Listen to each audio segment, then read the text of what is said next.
चंद्रशेखर जी तो आंदोलन में कूद चुके हैं। जब तक वापस नहीं होगा ये आंदोलन बंद होने वाला नहीं है। सदन से लेकर सड़क तक आंदोलन चलेगा। यहाँ मुस्लिमों को लाचार किया जा रहा है कि वो लोग लाचार होकर बीजेपी का दामन को थाम ले। मात्र मुस्लिम के पास 1% जमीन है। उस जमीन पर कब्जा करने के लिए, उस जमीन को छीनने के लिए सरकार ने वक्फ बिल लाया है। उस बिल को विरोध में हमारे नेता भाई चंद्रशेखर आजाद जी सदन से लेकर सड़क तक आवाज उठाने का और आंदोलन करने का काम कर रहे हैं। उसी आंदोलन में हम लोग आकर आज मुख्यमंत्री के घेराव करने के लिए जा रहे हैं। लोकसभा और राज्यसभा से वक्फ बिल पास करके अब कानून बना दिया गया है, लेकिन सड़क पर अभी भी विरोध प्रदर्शन जारी है। चंद्रशेखर आजाद की पार्टी आजाद समाज पार्टी और भीम आर्मी के द्वारा आज पटना में एक विशाल रैली किया जा रहा है, जिसमें गांधी मैदान से लेकर नीतीश कुमार के आवास तक घेरने के लिए निकल रहे हैं। आजाद समाज पार्टी के नेता है, बातचीत करेंगे। क्या नाम हुआ सर आपका? मेरा नाम सुरेश यादव। अच्छा यादव जी, क्या लग रहा है आप लोग वक्फ बिल के आजाद समाज पार्टी के प्रदेश महासचिव जी, क्या कहेंगे? आप लोग ये कानून के खिलाफ प्रदर्शन कर रहे हैं, क्या मकसद है? मकसद हम लोग का यही है, जो मुस्लिमों का मात्र मुस्लिम के पास 1% जमीन है। उस जमीन पर कब्जा करने के लिए, उस जमीन को छीनने के लिए सरकार ने वक्फ बिल लाया है।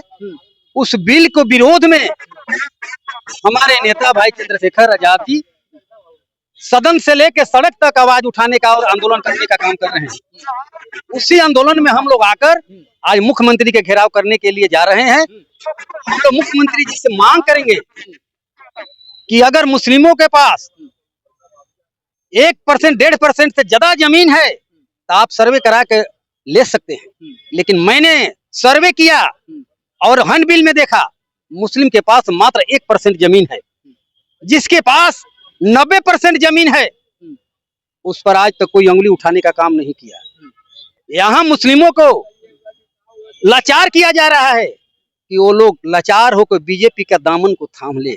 लेकिन आखिर वक्फ बिल लाया गया है मुस्लिम समाज के वक्फ की संपत्ति को हड़पने के लिए, जमीन को हड़पने के लिए। हाँ, ये तो सच्चाई है। सच्चाई है, बिल्कुल सच्चाई है कि इनकी जमीन को कब्जा करेंगे, क्योंकि मुस्लिम समाज ने अपने बच्चों को पढ़ाने के लिए, शिक्षा देने के लिए मदरसा विद्यालय बनाए हैं। उस जमीन को कब्जा करेंगे।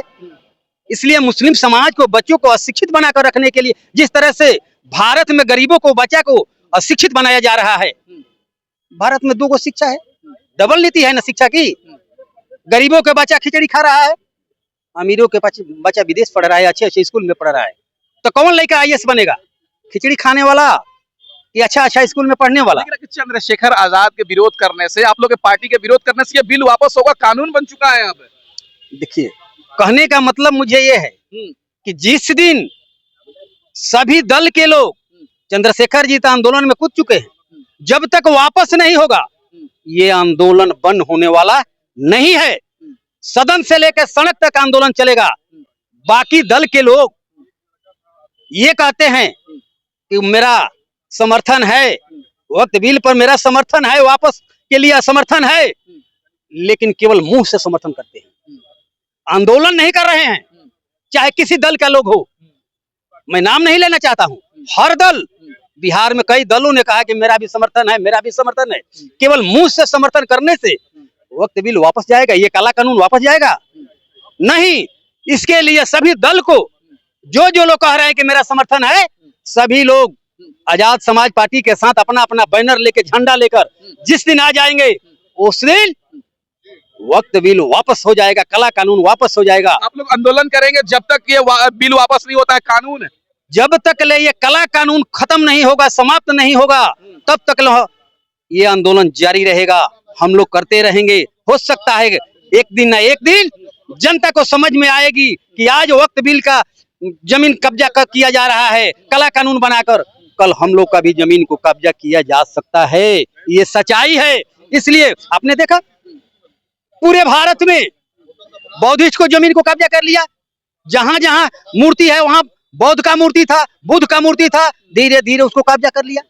अब धीरे धीरे मुसलमानों को, मन मदरसा को, मस्जिद को, कब्रखान को, सबको कब्जा करके अपना अंडर में ले लेगा और अपना मजबूरी बना देगा। इन लोगों को अपना पांव के नीचे गिराने के लिए, इनका अधिकार छीनने के लिए, इनको मजबूर करने के लिए ये काला बिल लाया है।